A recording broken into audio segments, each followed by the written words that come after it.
그러면 이 법률행위, 즉 대리행위에 하자가 있다는 말은 곧 법률행위에 하자가 있다는 뜻이고, 법률행위에 하자가 있다는 뜻은 곧 의사표시에 하자가 있다 하는 말과 같은 뜻이에요. 대리행위는 대리인이 하는 법률행위를 말하고, 법률행위는 의사표시를 핵심 요소로 하기 때문에 대리행위 하자의 의미는 의사표시의 하자와 같다. 그러면 대리행위에서는 의사표시를 누가 합니까? 대리인이 내면적으로 의사를 결정하고 대리인이 그것을 표시하기 때문에 의사를 결정하고 표시하는 사람을 기준으로 의사와 표시가 일치되는지 의사와 표시가 일치하지 않는지를 판단하면 되죠. 의사와 표시가 일치되면 이거는 하자가 없다는 뜻이고, 대리인의 의사와 표시가 대리인이 의사를 결정하고 그것을 표시한 것이 일치하지 않으면 이거는 하자가 있다는 뜻이고, 이렇게 판단하면 되죠. 그래서 이 하자 유무는 원칙은 누구를 기준으로? 원칙은 의사를 결정하고 표시한 대리인을 기준으로 판단을 합니다. 하자가 존재하는지 존재하지 않는지는. 그런데 예외적으로 이런 경우도 있죠. 본인의 지시에 따라서 대리인이 행위를 했다. 이 경우에는 본인이 의사를 결정했기 때문에 이때는 본인을 기준으로 하자 유무를 판단하면 됩니다. 그러니까 원칙은 대리인을 기준으로 판단하는데 그 이유가 대리인이 의사를 결정하고 표시하기 때문에 그렇다, 이렇게 보시면 돼요. 그래서 본인이 땅을 팔아주세요 라고 수권을 하면 을이 누구를 상대방으로 할 것인지, 어떤 종류의 계약매일 것인지, 그리고 얼마를 받을 것인지, 모든 의사결정은 대리행위에서 대리인이 하는 것이 원칙이기 때문에 대리인을 기준으로 판단한다, 이렇게 알고 계시면 돼요. 그 다음에 대리인을 기준으로 하자 유무를 판단하는데, 만약에 하자가 있어서 취소할 수 있는 권리가 생겼다. 그 경우에 그 계약에서 발생하는 모든 효과는 본인한테 들어가기 때문에 하자 유무는 대리인을 기준으로 판단하지만 그 대리행위에서 발생하는 지속권이라는 효과는 어디로 간다?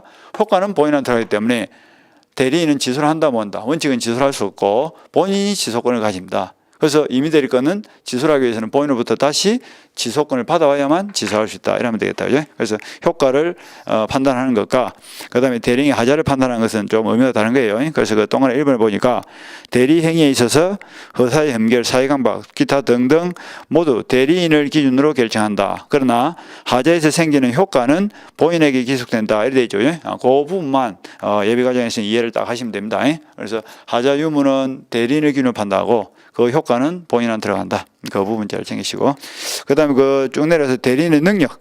이 부분에서는 첫째 줄에 대리인이 행위 능력 제한을 요하지 않는다, 이렇게 되어 있죠. 그 말은 반대로 해석하면 행위 능력이 없는 자도 대리 행위를 할 수 있다는 뜻인데, 가령 뭐 17세의 미성년자도 17세의 미성년자인 을이 혼자서 자기 자신의 행위를 할 수는 없습니다. 그건 혼자서 계약을 체결했는데 그걸 만약에 인정을 해줘 버리면 미성년자가 완벽한 행위를 할 수 있는 꼴이 되고 미성년자 스스로의 보호제도에 어긋나기 때문에 그렇습니다. 그러니까 자기 자신의 행위는 혼자서 못하는 거야. 그 책임을 자기가 져야 되기 때문에. 그런데 대리행위는 자기가 미성년자가 대리행위를 하더라도 그 효과가 어디로 갑니까? 본인한테 들어가고 미성년자 스스로는 책임을 지지 않죠. 그러니까 미성년자 보호제도에 어긋나는 바가 없다, 이 말이죠. 따라서 미성년자는 자기 자신의 행위는 자기 마음대로 계약을 체결할 수 없지만 남의 행위를 대리하는 계약은 본인이 책임을 부담하기 때문에 미성년자가 책임질 일이 없다. 따라서 미성년자 보호제도에 어긋나지 않고, 미성년자에게 행위를 못하도록 제한하는 목적이 뭐예요? 미성년자를 보호하기 위한 지위죠. 그러니까 자기 자신의 행위는 못하지만 남의 행위를 해도 그런 관계없어. 그리고 미성년자에게 대리권을 줄 때 갑은 어떤 생각을 가지고 있을까? 이놈이 미성년자라서 사회경험이 부족해서 계약을 잘못 맺는 바람에 내가 손해가 발생할지라도 그 미성년자가 그 손해보다 더 큰 이익을 줄 수도 있죠. 뭐 게임 프로그램을 개발한다, 이런 것들 미성년자가 더 잘하는 경우도 있죠. 그런 이유도 있기 때문에 본인이 손해를 감수할 의사로 수권했기 때문에 그 뭐 미성년자에게 대리권을 주더라도 그거는 별 문제가 될 것이 없는 거예요. 본인 스스로 불이익을 감수하겠다 했으니까. 그래서 미성년자와 같은 행위 무능자도 자기 자신의 행위는 할 수 없지만 남의 대리행위는 완벽한 행위로서 할 수 있다. 그것도 난주 본 수업에 들어가서 자세히 보도록 합니다. 그러니까 오늘은 대리행위 하자 정도를 잘 챙겨 놓으시고, 그 다음에 4절에 대리의 효과가 되는데 이건 뭐 그렇게 중요한 부분이 아닙니다. 그래서 대리행위를 했고 그 대리행위에서 발생하는 모든 효과는 본질적인 것이든 부수적인 것이든 본인한테로 기속이 된다 하는 정도 보시고요. 그 다음에 효과를 받는 본인은 권리 능력만 있으면 되지 의사 능력, 행위 능력 이런 것들은 필요 없습니다. 그 다음에 넘어가서 복대리. 복대리는 중복대리를 줄인 말인데 그 임의대리를 기준으로 해서 쭉 잘 보시면 돼. 임의대리. 그리고 법정대리는 임의대리에 관련된 복대리가 다 끝나고 나서 법정대리는 말만 몇 가지 바꿔주면 되기 때문에 크게 뭐 어려울 것이 없을 겁니다. 자, 복대리를 간단하게 한번 볼까요?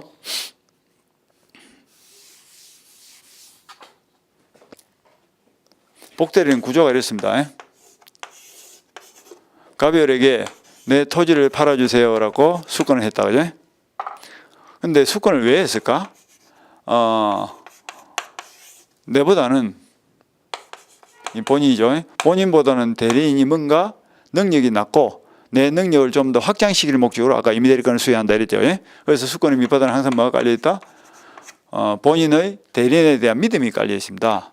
그러면 대리인 입장에서는 그 믿음에 부응해서 자기 스스로 제3자 변가 매매 계약을 맺는 것이 옳은 것이지 함부로 자기 친구 A한테다가 네가 가고 이 땅을 팔아봐라 이렇게 떠넘겨 줄 수는 없다. 그게 무슨 말이냐면 수권을 해서 복대리권을 선임할 수는 없다 이런 뜻이에요.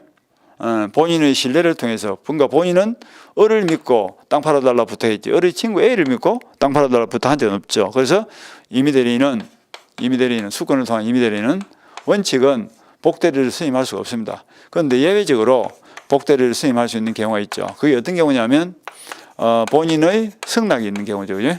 그래서 을이 갑에게 전화를 해서 내가 요즘 일이 바빠가지고 도저히 뭐 당신 토지를 처분할 수 있는 시간이 없다. 그런데 우리 친구 A가 부동산에 대해서는 더 전문가니까 우리 친구에게 일을 맡겨도 좋습니까? 하니까 갑이 말했어. 그래도 좋습니다. 이렇게 승낙을 했다면 그때는 을이 A에게 네가 갑의 땅을 한번 팔아봐라 이렇게 일처리를 넘겨줄 수 있다 이런 뜻이죠. 일부를. 그 다음에 이런 경우도 있죠. 부득이한 사유가 있는 경우입니다. 부득이한 사유가 있단 말은 무슨 말인가 하니까 을이 그냥 몸이 아파 병원에 누워버렸어. 그러면 갑의 사무처리 자체가 안 되겠죠. 그럼 부득이한 사유가 있으면 어떻게 할 수 있다? 을도 A에게 네가 갑의 땅을 팔아봐라 이렇게 수권을 할 수 있다고. 그럼 수권할 때 누구 이름으로 할 거냐 하는 건데 이거는 반드시 을의 이름으로 합니다. 대리인 자신의 이름으로 하는 거야. 그러면 대리인이 자기 자신의 이름으로 하는 것은 대리행위다 아니다. 아까 여기서 대리행위가 뭐예요? 대리행위란 것은 대리인이 본인의 이름으로 하는 거, 본인의 이름을 해명해서 하는 것만 대리행위입니다. 그런데 이것은 대리인 스스로가 자기 자신의 이름으로 행위를 하니까 대리인이 복대리를 선임하는 요 수권행위는 대리행위가 아니다 이러면 되겠다. 그 다음에 이제 수권을 받은 A에게는 뭐가 생겼어? 역시 수권을 통한 대리가 무슨 대리? 임의대리죠. 임의대리권이 생겼습니다. 그럼 A가 사무실을 할 때 상대방 병에게 갑의 땅을 사라, 을의 땅을 사라. 당연히 갑의 땅을 사시겠습니까? 청약할 것이고 갑의 이름으로 계약을 맺겠죠. 그럼 A가 갑의 이름으로 행위를 한다면 A는 누구의 대리이다 말입니까? 본인의 대리이다. 갑의 대리이다 이 말이죠. 갑의 대리이다. 그리고 A에게 대리권이 생겼다 해서 그리고 갑의 이름으로 행위를 했으니까 그 효과도 본인한테로 들어가겠죠. 그 점에서는 대리인이 직접 상대방과 계약을 맺고 효과가 본인한테 가는 것과 똑같은 결론이 나옵니다. 그리고 을이 A에게 수권을 해서 A가 임의대리권이 생겼다 해서 기존의 을의 대리권이 소멸하면 돼? 안 돼? 안 되겠죠? 을의 기본적인 대리권이 밑바닥에 깔려있기 때문에 그것을 근거로 해서 A의 대리권이 존재할 수 있는 거예요. 그래서 을의 대리권은 복대리, 을의 대리권은 A의 대리권의 기초가 되는 대리권이고 A에게 대리권을 수권을 했다 해서 기존 을의 대리권이 소멸하는 건 아닙니다. 그러니까 본인은 한 명인데 대리인은 몇 명이다? 2명이 돼 있다. 2명 겹쳐 있는 현상이 그러죠. 그래서 A를 말한다. 중복되어 있다. 대리가 중복되었다라고 해서 중복대리. 중복대리에서 중자를 뺀 것이 뭐야? 복대리죠. 그래서 A를 복대리라고 이야기를 하는 겁니다. 또 이 그림을 가만 보니까 을의 대리권을 기반으로 해서 A의 대리권이 파생적으로 발생했다 하는 것도 알 수 있죠. 그래서 이 을의 대리권을 말한다. 기초가 되는 근본이 되는 대리권이다라고 해서 모권이라 하고 이 대리권을 작건이다 이렇게도 표현합니다. 그래서 두 개는 무슨 관계? 모자 관계로 엮여 있습니다. 따라서 자식은 부모를 넘어설 수 없죠. 따라서 을의 대리권이 100 정도라면 A의 대리권은 8 내지 90은 될 수 있을지라도 120, 130을 줄 수는 없는 것이고요. 그 다음에 차후에 을의 대리권이 소멸해보면 뭐야? 모권이 소멸하기 때문에 그 작건도 동시에 소멸하는 그런 현상이 벌어져요. 그래서 모자 관계는 운명을 같이 한다 이랬죠. 그리고 A가 사무처리를 잘못하는 바람에 본인한테 피해가 발생했습니다.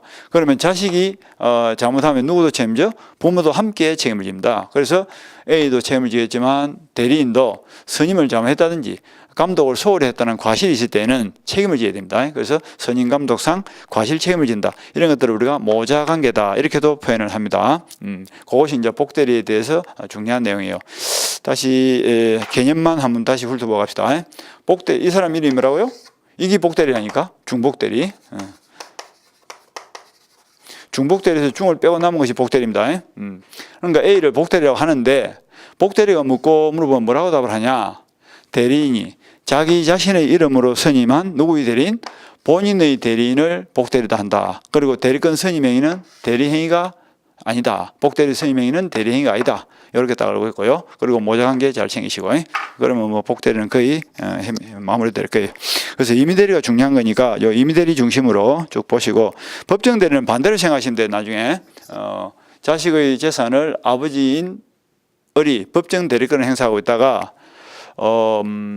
필요하면 언제든지 남에게 재산 관리권을 수권을 통해서 넘겨줄 수 있다. 뭐 이렇게 이해하시면 돼요. 그건 왜 그러냐면 임의대리는 본인의 신뢰를 통해서 만들어진 대리니까 가급적이면 자기가 직접 해야 되지만 법정 대리는 본인의 신뢰를 통해서 만들어진 대리가 아니기 때문에 무제한으로 복대를 선임할 수 있고 책임도 그냥 무제한으로 지면 되는 거예요. 그러니까 임의대리하고 반대로 나중에 생각하시면 되니까 법정대리까지 뭐 끄여버리면 자꾸 복잡해지죠. 그래서 일단은 임의대리 위주로만 예비 과정에서는 딱 보는 게 좋겠죠. 그 정도 보시고, 그런 말이 뭐 양가로 1번에 쭉 나와 있을 거예요. 그리고 그 개념은 그 1번에 보니까 복대리의 해가지고 넷째 줄에 그 틈머리 보니까 복대리는 대리인 자신의 이름으로 선임한 본인의 대리인이다 하는 말이 있죠. 그 말이 간단하지만 아주 중요한 말입니다. 그런 것들 잘 챙기시고, 그 다음에 넘어가서 그 정도 보시고 조금 쉬었다가 묶은 대리를 보도록 하겠습니다. 조금 쉬었다 하겠습니다.